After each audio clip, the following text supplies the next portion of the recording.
আসসালামু আলাইকুম প্রিয় অষ্টম শ্রেণীর শিক্ষার্থীবৃন্দরা, তোমরা কেমন আছো? আশা করি আল্লাহর রহমতে সকলেই ভালো আছো। আজ তোমাদের জন্য বৃত্তের খুঁটিনাটি সপ্তম অধ্যায় থেকে 178 পৃষ্ঠার একক কাজটিকে দুইটা পার্টে বিভক্ত করে দেখাবো।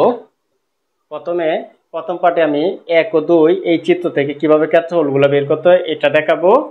তারপর 179 পৃষ্ঠা এই যে 3 ও 4 এই যে চিত্র থেকে কিভাবে ক্ষেত্রফলগুলো বের করতে হয় এইগুলো বের করে দেখাবো। তাহলে চলো ক্লাসটি শুরু করি। তোমরা 1 নং চিত্রের মধ্যে লক্ষ্য করো। 1 নং চিত্রের মধ্যে এই যে পুরা ত্রিভুজটি হচ্ছে পুরা অংশটা হচ্ছে অর্ধবৃত্ত, মানে বৃত্তের অর্ধেক অংশ। আর এটার মাঝে একটা ত্রিভুজ আছে, এই সাদা অংশটা একটা ত্রিভুজ। আমাদের এখানে বলছে এ বি সি অর্ধবৃত্ত হলে চিত্রের সবুজ অংশের ক্ষেত্রফল নির্ণয় করো। এখানে দেখো একটা হচ্ছে অর্ধবৃত্ত, মানে বৃত্তের অর্ধেক অংশ, আর একটা হচ্ছে একটা ত্রিভুজ। এখানে দুইটা অংশ আছে। তাহলে আমাদের বলছে সবুজ অংশ যদি বের করতে চাই তাহলে আমাদের কি করতে হবে? আগে পুরো অংশটার ক্ষেত্রফলটা বের করতে হবে, পরে ত্রিভুজের ক্ষেত্রফলটা বের করতে হবে। পুরো অংশ থেকে ত্রিভুজটা বাদ দিলে আমরা কি হবে? এই সবুজ অংশের ক্ষেত্রফলটা বের করতে পারবো। তাহলে ত্রিভুজের ক্ষেত্রফলটা বের করাটা খুবই সহজ, কারণ এই যে দুইটা বাহুর মান দেওয়া আছে। এ বি দেওয়া আছে তোমার 6 সেন্টিমিটার আর এ সি দেওয়া আছে 8 সেন্টিমিটার। এটা একটা সমকোণী ত্রিভুজ কিনা এটা আমরা একটু প্রমাণ করতে হবে। তাহলে এখানে দেখো এ বি সি একটি অর্ধবৃত্ত। তাহলে এই যে এ বি সি এই অংশটা একটা অর্ধবৃত্ত। তাহলে অর্ধবৃত্ত হলে অবশ্যই এই কোণটা একটা বৃত্তস্থ কোণ হবে। কিভাবে চলো আমরা দেখাই। প্রথমে আমরা লিখবো 1 নং দিয়া লিখবো, এখানে লিখবো এ বি সি একটি অর্ধবৃত্ত।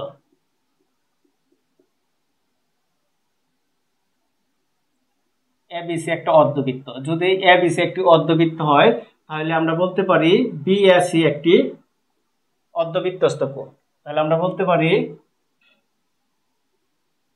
এবং বিএসি মানে এক কোণটাকে বোঝানো হচ্ছে বিএসি একটি অর্ধবৃত্তস্থ কোণ। অর্ধবৃত্তস্থ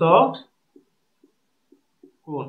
আর সবসময় মনে রাখবা অর্ধবৃত্তস্থ কোণটা সবসময় কত ডিগ্রি হয়? 90 ডিগ্রি হয়। তাহলে আমরা এটা বলতে পারি, সুতরাং কোণ বিএসি সমান সমান 90 ডিগ্রি। যেহেতু আমরা এই কোণটাকে 90 ডিগ্রি বলতে পারতাছি, যেমন আমি একটা এখানে অঙ্কন করে দেখাই। এই কোণটাকে মানে এর মধ্যে এটা বি আর এটা ও আর এটা সি, এটা ওটা দেখা দরকার নাই। এই যে এই কোণটাকে যদি আমি 90 ডিগ্রি বলতে পারি তাহলে এই ত্রিভুজটা একটা সমকোণী ত্রিভুজ। এই ত্রিভুজটা কি ত্রিভুজ? একটা সমকোণী ত্রিভুজ। তাহলে দেখো সমকোণী ত্রিভুজ এটা হচ্ছে অতিভুজ, কারণ 90 ডিগ্রি বিপরীত বাহুটা 90 ডিগ্রি থেকে টান দিবা যে বাহুটার মধ্যে লাগবে এটাকে বলা হয় অতিভুজ। আর একটা এর মধ্যে আর একটা বাহু থাকবে ভূমি, আর একটা বাহু থাকবে উচ্চতা। তাহলে ত্রিভুজের ক্ষেত্রফলের সূত্র হচ্ছে ভূমি গুণ উচ্চতা। তাহলে এই বাহু আর এই বাহু নিয়ে করতে পারবো। তাহলে এখানে দেখো এ বির মান দেওয়া আছে, বি সির মান দেওয়া আছে। তাহলে আমরা লিখতে পারবো, দেওয়া আছে এখানে লিখবো এই যে এ বি ইকুয়াল টু কত দেওয়া আছে? 6 সেন্টিমিটার। 6 সেন্টিমিটার। তারপরে এসি দেওয়া আছে 8 সেন্টিমিটার। এসি ইকুয়াল টু দেওয়া 8 সেন্টিমিটার। তাহলে আমরা লিখতে পারি, সুতরাং ত্রিভুজ এবিসি এর ক্ষেত্রফল, এটা অবশ্যই একটা সমকোণী ত্রিভুজ, কারণ আমরা এই যে 90 ডিগ্রি বলতে পারতেছি। তাহলে এই ত্রিভুজটা একটা কি সমকোণী ত্রিভুজ। তাহলে ত্রিভুজের ক্ষেত্রফলের সূত্র কি? হাফ ইন্টু ভূমি গুণ উচ্চতা। ভূমি গুণ উচ্চতা। তাহলে একটাকে আমরা ধরবো ভূমি, এই যে আমরা ধরে নিই যেহেতু উল্লেখ নাই, এই যে আমরা 6কে ধরলাম ভূমি আর 8কে ধরলাম উচ্চতা। এটা তোমরা রুচি মতো ধরে নিতে পারো। এখানে অবশ্যই বর্গ সেন্টিমিটার লিখে দিতে হবে। তাহলে এখানে দেখো হাফ লিখবাম 6 কত 48 বর্গ সেন্টিমিটার। তারপর এই 48কে 2 দ্বারা ভাগ করলে আমাদের কত হবে? কারণ 48 একের সাথে গুণ আর 2 এর সাথে ভাগ, তাহলে 24 বর্গ সেন্টিমিটার হবে। তাহলে আমরা ত্রিভুজের ক্ষেত্রফলটা পাইছি। এখন আমরা এই যে অর্ধবৃত্তের ক্ষেত্রফলটা লাগবে, আর অর্ধবৃত্তের ক্ষেত্রফলটা বের করতে গেলে আমার কি ওই ব্যাসার্ধ লাগবে। ব্যাসার্ধ ছাড়া কিন্তু অর্ধবৃত্তটা করা যাবে না। তাহলে এখানে আমি একটু ত্রিভুজের ক্ষেত্রফলটা লিখে রাখি। সুতরাং ত্রিভুজ এবিসি এর ক্ষেত্রফল আমরা পাইছি 24। এখন আমরা এটা থেকে এই ব্যাসার্ধ ব্যাস দেওয়া আছে, বিসি হচ্ছে ব্যাস, এর অর্ধেকটা বের করতে হবে, যে কোনো এক অর্ধেক হইতে ওবি অথবা ওসি যে কোনো একটা বের করতে পারলে আমরা পুরো অংশটা বের করতে পারবো, মানে অর্ধবৃত্তের ক্ষেত্রফলটা। তাহলে চলো আমরা এটা মুছে বাকিটা করি। আবার লিখে এখানে লক্ষ্য করো, আমরা এটা যেহেতু একটা সমকোণী ত্রিভুজ বলতে পারি, কারণ এটা হচ্ছে 90 ডিগ্রি কোণ। এই যে আমরা একটু আগে এখানে এই যে এইভাবে যদি একটা অর্ধবৃত্ত অঙ্কন করি, এই কোণটাকে আমরা 90 ডিগ্রি প্রমাণ করতে পারছি, যে এখানে উল্লেখ করে দিছি। আমি অবশ্যই এটা মুছে নিছি। এটা আগে এই যে কোণ অর্ধবৃত্তস্থ কোণ, যদি অর্ধবৃত্তস্থ কোণ বলা হয় তাহলে এক কোণটা 90 ডিগ্রি আর এক কোণটা 90 ডিগ্রি হইলে মনে রাখবে এটা একটা সমকোণী ত্রিভুজ, মানে এই ত্রিভুজটা হচ্ছে একটা সমকোণী ত্রিভুজ। তাহলে সমকোণী ত্রিভুজ সাহায্য নিয়ে আমার এখানে এই যে এই বাহুটা দেওয়া আছে 6 আর এই বাহুটা দেওয়া আছে 8, এই বাহুটা আমার দেওয়া নাই, তাহলে পিথাগোরাসের সাহায্য নিয়ে আমি এটা করতে পারবো। এখানে আছে এ, এখানে বি, এখানে সি, আর এখানে কিন্তু একটা ও আছে, ওটা পরে করতে হবে। তাহলে এ বি সি একটা সমকোণী ত্রিভুজ, আর এ বি সি যদি একটা সমকোণী ত্রিভুজ হয় তাহলে আমরা পিথাগোরাসের সাহায্য নিয়ে করতে পারি। পিথাগোরাসের সাহায্যে যে প্রথমে 90 ডিগ্রি বিপরীত বাহুটা, এই যে 90 ডিগ্রি বিপরীত বাহুটাকে বলা হয় অতিভুজ, তাহলে প্রথমে লিখবো আমরা অতিভুজ স্কয়ার মানে বিসি স্কয়ার। তোমরা মনে রাখবে সমকোণী ত্রিভুজ সূত্রটি যে অতিভুজ স্কয়ার সমান লম্ব স্কয়ার প্লাস ভূমি স্কয়ার।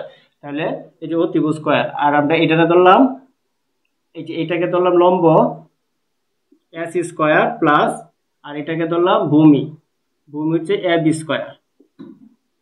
এখন আমরা এই যে বিসির মান কিন্তু এখানে নাই, তাহলে আমরা বিসি যেভাবে আছে এভাবে রেখে দিব, BC whole square equal to এই যে এসির মানটা কত, এই যে এসির মানটা হচ্ছে 8, তাহলে 8 এর উপরে স্কয়ার প্লাস এবির মানটা কত, এই যে এবির মানটা হচ্ছে 6 এর উপরে স্কয়ার, বা BC whole square equal to 8 8 কত 64 প্লাস 6 6 কত 34, 64 আর 34 হবে 100।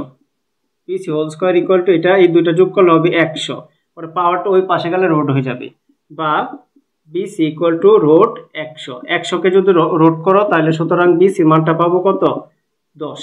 100 কে ক্যালকুলেটরে যদি রোড করো তাহলে এই পুরাটার মান বিসি মান রোড এই তাহলে 100 পাবো। তাহলে আমরা জানি এটা হচ্ছে এই যে এখানে দেখো এটা হচ্ছে অর্ধবৃত্তের, আমরা যদি একটা বৃত্ত অঙ্কন করি একটু ভালো করে খেয়াল করো, এখানে যে কেন্দ্র থাকে আমরা যদি এটা এই যে এটা মুছে দিই তাহলে এটা কি অর্ধবৃত্ত। তার মানে এই জায়গাটা, এই যে কেন্দ্রের মধ্যে যে জায়গাটা আছে, যে এই জায়গাটা, এটা কিন্তু একটা ব্যাস, আর ব্যাসের অর্ধেক যদি এইখান থেকে এই যে এইভাবে ভাগ করে দেওয়া হয়, এখান থেকে এই পর্যন্ত এটাকে ব্যাসার্ধ বলা হবে, এখান থেকে এই পর্যন্ত এটাকে ব্যাসার্ধ বলা হবে। তাহলে আমার কি ব্যাস দিয়ে অঙ্কটা করতে পারবো না, আমার ব্যাসার্ধ লাগবে।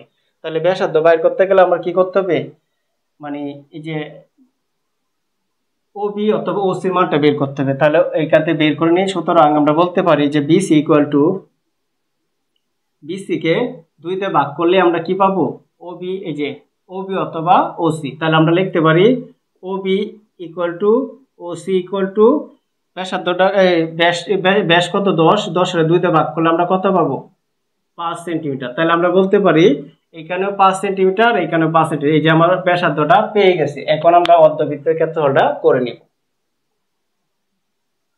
তাহলে আমরা এই যে এই দিক দিয়ে করে নেই, আমরা ব্যাসার্ধটা কত পাইছি 5, এই যে 5 পাইছি। এখন আমরা লিখব সুতরাং অর্ধবৃত্তের ক্ষেত্রফল, অর্ধবৃত্তের ক্ষেত্রফল, আমি এই দিক দিয়ে লিখে নেই অর্ধবৃত্ত মানে বৃত্তের ক্ষেত্রফলকে হাফ দ্বারা ভাগ করলে অর্ধবৃত্ত হবে।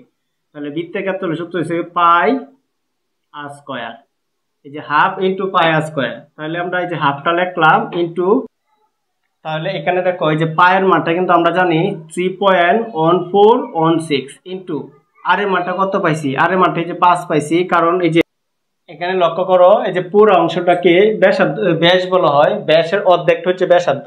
তাহলে আমরা প্রথমে যে বিসি মানটা পাইছিলাম, এই যে বিসি মান পাইছি 10, এটার অর্ধেক, কারণ ব্যাসার্ধ ছাড়া কখনোই বৃত্তের ক্ষেত্রফল করা যায় না। তাহলে ব্যাসার্ধটা কত হবে 5 হবে। এখন আমরা এটা এই যে আর এর মানটা, আর কি সবসময় এই ব্যাসার্ধকে আর দ্বারা প্রকাশ করা হয়, তাই আর এর মানটা কত হবে 5, 5 এর স্কয়ার করলাম। এখন আমরা এই সবটা গুণ করে এটা হাফ দ্বারা ভাগ করলে আমরা অর্ধবৃত্তের ক্ষেত্রফলটা পেয়ে যাব। এটা অবশ্যই ক্যালকুলেটরের মাধ্যমে করে নিবে। চলো দেখাই। প্রথমে তোমরা লিখবে এই যে এরকম, প্রথমে আমরা লিখব এই যে প্রথমে লিখব 3.1416, তারপরে গুণ দিব 5 5 কত 25, যে মানটা হবে এটাকে ভাগ 2 দ্বারা ভাগ করলে হয়ে যাবে। কি কারণে 2 দ্বারা ভাগ? কারণ এই যে 1 এর সাথে এটা গুণ সম্পর্ক আর 2 এর সাথে ভাগ সম্পর্ক, তাহলে আমরা এই ফলটা হবে টোটাল হবে 39.27। তাহলে এই যে আমরা অর্ধবৃত্ত মানে পুরাটার ক্ষেত্রফলটা, এই যে অর্ধেকটা পুরাটার ক্ষেত্রফলটা পাইছি 39.27, আর ত্রিভুজের ক্ষেত্রফলটা এই যে শুধু ত্রিভুজের সাদা অংশের ক্ষেত্রফলটা পাইছি আমরা 24। তাহলে এটা থেকে 24টা বিয়োগ করলেই আমরা এই সবুজ অংশের ক্ষেত্রফলটা পেয়ে যাব। তাহলে চলো আমরা সবুজ অংশের ক্ষেত্রফলটা বের করি। তাহলে এখানে লিখবো সুতরাং সবুজ অংশের ক্ষেত্রফল, সবুজ অংশের ক্ষেত্রফল আমি নিচ থেকে লিখতেছি, সবুজ অংশের ক্ষেত্রফল যে পুরো অংশের ক্ষেত্রফল এটা হচ্ছে অর্ধবৃত্তের ক্ষেত্রফল, আর অর্ধবৃত্তটা হচ্ছে পুরো জায়গাটা নিয়ে। তাহলে অর্ধবৃত্ত হচ্ছে 39.27 মাইনাস, আর সবুজ অংশটা আর এই যে ত্রিভুজের ক্ষেত্রফলটা কত পাইছে, এই যে ত্রিভুজের ক্ষেত্রফলটা হচ্ছে 24। তাহলে আমরা যদি এটা বিয়োগ করি তাহলে পূর্ণ সংখ্যাটা বিয়োগ করব, 9 থেকে 4 গেলে থাকবে, এই যে এখানে বিয়োগটা করে দেখায় 39.27, আর এখানে যে 24, আর এটার পরে দশমিক করে 00 লিখতে পারো, কারণ এটা না লিখলে হবে যেহেতু দশমিক আছে লিখতে পারো। 7 7 2 2 দশমিক, 9 থেকে 4 গেলে হবে 5, 3 থেকে 2 গেলে হবে 1, 15.27। তাহলে আমরা সবুজ অংশের ক্ষেত্রফলটা হবে এত বর্গ সেন্টিমিটার। আশা করি তোমরা এই যে 1 নং চিত্র থেকে কিভাবে ক্ষেত্রফলটা বের করতে হয়, সবুজ অংশের ক্ষেত্রফলটা বের করতে এটা বুঝতে পারছো।